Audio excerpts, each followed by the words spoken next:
Hey, what's going on? It's Bill Burr, and it's time for the Monday Morning Podcast for Monday, February 27th, 2017. What's going on? How are ya? How's it going? Sorry the podcast is a little bit late this week. The fucking checkout was, 10 a.m. at this place I was staying at.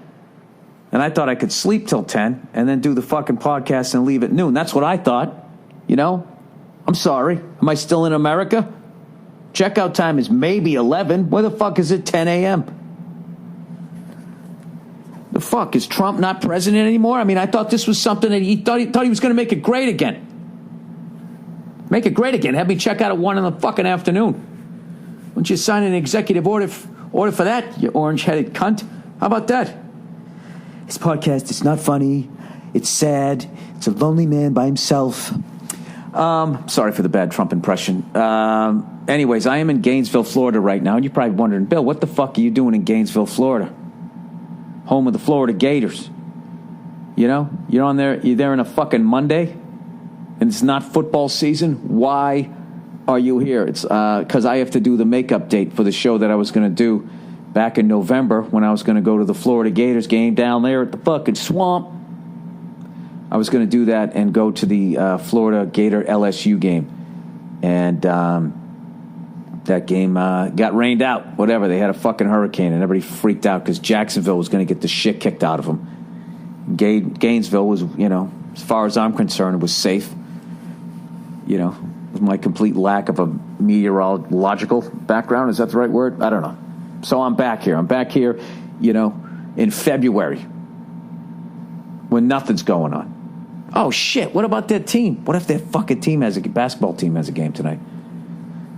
Maybe that's what's going on. I don't fucking know. Anyways, I'm here in fucking Gainesville. Had a great time this whole weekend being out there in Daytona Beach, Florida.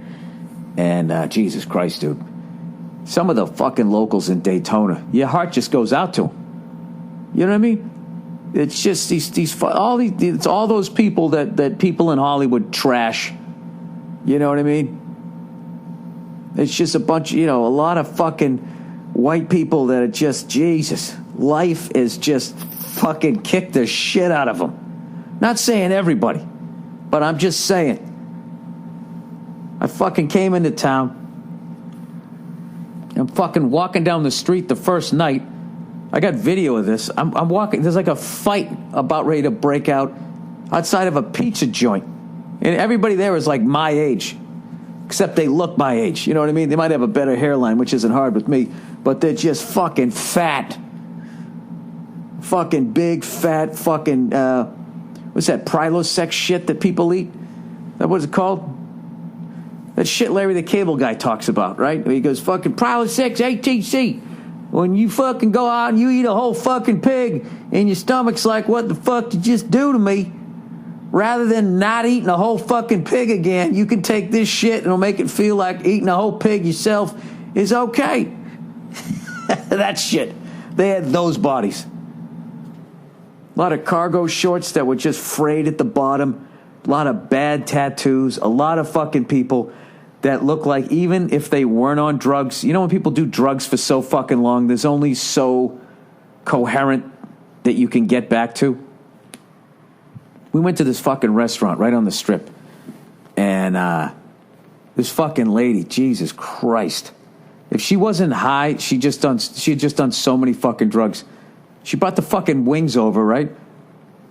And they were like, they weren't ice cold, they were room temperature, which is fucking ice cold. And I'm like, yeah, and I hate sending food back. We're sitting in this fucking restaurant, right? And we're sitting in, it's like basically a NASCAR. Because we're there to go to the Daytona 500 the next day, right? It's like a NASCAR that they cut in half and put a booth in the middle of it, right? Or some shit. I don't know what the fuck it is. And we looked up later, and evidently this was the worst restaurant. Me and Nate ended up going to this fucking thing. Ended up being the worst restaurant. It wasn't bad. I ordered it looked shady. And the music they were playing like ZZ Top, She's Got Legs. They played George Thorogood twice. They played Yes owner of a lonely heart. I was just sitting there. It felt like it was 1985. I was joking on stage that night. I was waiting for fucking Marty McFly to come walking in. Keyword there, fly. And there was just some guy walking around sort of mouthing the words to this George. And it wasn't even a good George Thorogood song. It wasn't Bad to the Bone or that whatever, that fucking one whiskey, one scotch, or one beer. It wasn't that one. It was that cover. That my back door. Now my bitch don't come no more. Moving on over. Rocking on over. It's just sitting there going, oh my God. The waitress fucked up every possible way she could have fucked up, other than just blowing her nose into the bread. I mean, other than that, every fucking thing you could do, she fucked up. It was hilarious. I felt bad for her. I could see, she just, we all do it. We all do it in my business. We stay out there too long. Madonna did it. She's still twerking. She's like 60. It's like, Madonna, for the love of fucking God, can you dress your age? Okay? Can you have a shred of fucking decency for yourself so that people can just, in a general sense, look in your direction? You know what I mean? There was a bunch of guys down on Daytona Beach dressing the way Madonna was dressing. There was a bunch of fucking guys my age still wearing tank tops where your arms have no muscle definition anymore. It's just, it looks like, you know what it looks like?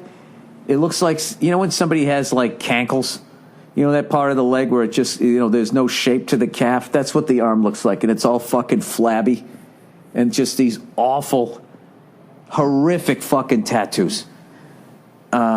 Just shit you pick off a wall. Somebody with the shakes just puts it on your fucking arm, man. So she comes over. By the way, when you go into a place like that, because once I sit down, I'm not leaving. Just go with the grilled cheese. You get a grilled cheese sandwich, and what can they do? You know what I mean? Fucking Nate ordered a hamburger, and I was just like, all right, dude. But if you get fucking Ebola, I mean, I don't want to hear you bitching about it. Or whatever, E. coli, whatever you get. I knew it was something with an E. So she comes over, and she's just like, hey, well, it was like 1 PM. The sun just fucking blazing through the windows. She's just like, hey, welcome. I'm going to be your waitress for this evening. And she caught herself saying evening, and she just fucking plowed forward. We got specials here. It was like listening. It was like literally like listening to a cell phone going in and out, right? And she brings the fucking orders over, and she kept going, how's your meat? Which I've never heard anybody say that. I ordered a burger and the wings. I got a little dangerous with the fucking wings, and I had the grilled cheese sandwich, and I think it was just too much for a fucking blown out brain to try to remember what kind of protein we ordered. So she just kept coming over going, how's the meat? She came over, she gave me the burger, she gave Nate the fucking grilled cheese sandwich. We had to swing that fucking thing around. The chicken was fucking stone cold, and she started to like turn sideways when she fucked up the order, and she was like almost trying to hide behind her own shoulder. She's like, I'm sorry, I'll have the manager take it off. I really apologize. And she fucking disappears and comes back 2 seconds later, which was a big thing in Daytona. Ordering food that should have taken at least 15 minutes, and it returned in like 2 seconds. It was very disturbing. Because the first night when we saw those fucking old guys with the flabby arms pushing each other outside that fucking pizza parlor, I'll take you through the whole fucking shit show. We went into this place that we thought was a Hooters. A fucking Hooters! And I'm like, I'm not eating it here. Any place that is sort of in the sex industry, it's got 1 foot in the sex industry, I'm not ordering food in. So I went in there and got a beer. And we walked in, and the chicks didn't have Hooters. But they all had asses. And they had shorts like up their ass, like half their fucking ass was hanging out. And it was just, it was a shit show. And we're trying to figure it out. We're like going, what the fuck? What the kind of fucking Hooters is? Is Hooters finally admitting that hip-hop went mainstream about 25 years ago, and now they're focusing on asses? And it wasn't until the next day we walked out we realized it wasn't a Hooters. It was some wings joint. And I think they're going to put Hooters out of business because I don't think people care about titties anymore. You know what I mean? Plus, you can have a nice rack, and like your fucking ass can be as flat as a goddamn fucking desk, a desktop, right? You know what I mean? So then what do you get? Then you got to get a pair of tits. You know? What are you gonna do with that? I love an ass. And you can't have a nice ass and be out of shape. It just doesn't fucking work. That is the nucleus of the body. If that's fucking in shape, then everything else is fine. You can have a fucking pair of tits on you, you know what I mean? And it can just be a shit show when you go south. You know what I mean? That's like, guys when they keep lifting weights, and they just keep trying to keep their chest out in front of their beer belly, and they keep pushing the jeans down further and further, so they still have their 32-inch jeans, By the way, I think white people were the first one to wear saggy jeans, I think we were the first ones to do it, and that was with the guys who just refused to buy a 34-inch, then a 36, 38-inch waist. They just kept pushing it down and letting their fucking stomach come out over the top. So anyways, she's like hiding behind her shoulder, going, I'm sorry, I haven't managed to take it out. So she fucking... Oh, no, I remember what I was trying to say. Yeah, how quickly the food came. So the night before, we went out, after we left the fucking, the bar where these girls had to walk around with half of their fucking asses hanging out. And now that I'm a dad, it was even worse. I just kept thinking, what if my daughter ends up working? This is fuck. I wanted to meet the father of all these guys and be like, what did you do that had them end up here so I don't do it, so my daughter doesn't end up here? So we go down the fucking street. And we go to this other fucking bar. They're like, they got a biker bar down there because, Daytona has that fucking crazy biker week and some shit out here. And I'm just like, all right, I am not a biker, and I'm not going to go in there and get fucking, I don't know, a pool cue fucking shoved in my ear. I don't need this shit, right? So we go to this other bar. It's sort of a sports bar. We walk in, everything's cool. So I ordered some food. I go, let me get the, what's the raw tuna? It's not sashimi. Is it tuna tartare? Tartar? Is that what I ordered? In this fucking sports bar. Why would you order raw fish in a place like that? It's fucking nuts, but I did. And I ordered chips and salsa. And I swear to God, this woman walked into the kitchen. They had the in the outdoor, the swinging doors. She walked in there, and the door went pop it, and then she came walking right back out, and with the fucking food, like disturbingly. Like, it came back so fucking fast. The look on my face, Nate was fucking crying, laughing. And all I can say about the food is you shouldn't have to chew raw tuna. It should be like butter. Like melts in your mouth kind of thing. And I was chewing the shit out of it. So anyways, back to the fucking other place. This is so stupid that I'm fucking shitting on the food there. When you're sitting in a fucking NASCAR that's been cut in half and they put a fucking booth in the middle of it, can you really complain about the food? Well, you know what? I have an hour to fill here, so I'm gonna.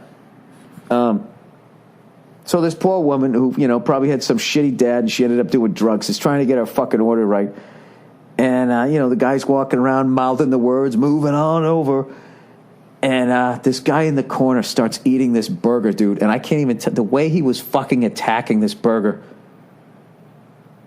I was crying, laughing, and I had to, I had to do like that, when you're with somebody and the person you're laughing at kind of catches you looking at him, and then you want your friend to look at him too, so you got to do like that kind of that stretch thing where you look back.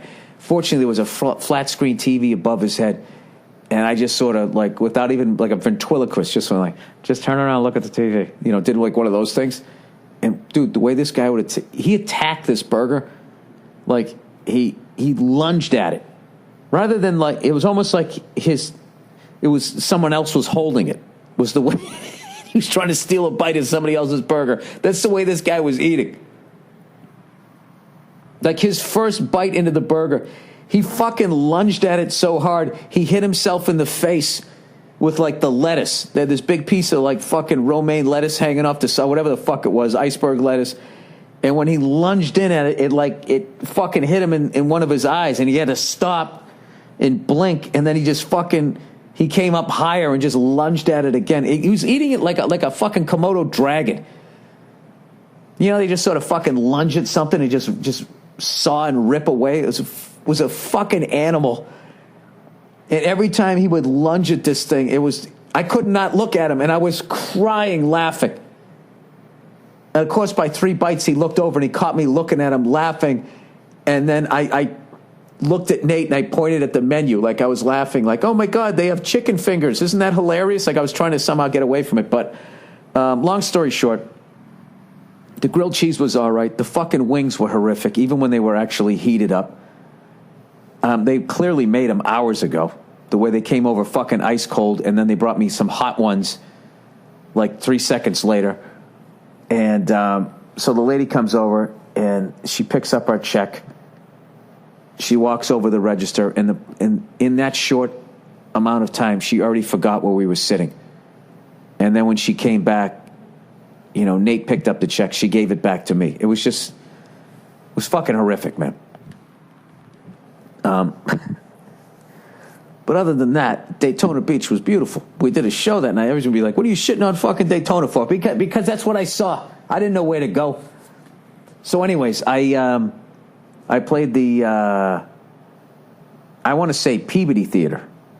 Because where I'm from, that's how you say it, Peabody. The Peabody Theater. It's like when you're in New York, it's Carnegie Hall. And when you're in Pittsburgh, it's Carnegie. All right? When you're in Massachusetts, it's Peabody. And everywhere else, it's Peabody. So we played the Peabody Theater. I had a great time. Did an hour and 20 minutes, you know. All new shit that got left off of other hours. Just had a great fucking time. The crowd was awesome. Got a bunch of heckles, but they were all great. I like that shit. I don't mind when people yell out. You know, to a point, I don't mind it. And I had a good time. And I made a point of saying that because sometimes people in the crowd go, sorry for all the fucking heckles. I enjoy it. I don't mind a lively, drunk-ass crowd. I'm a fucking drunk. Okay? And now that I've shit on everybody, you know, that I met basically in a 12-hour period in Daytona,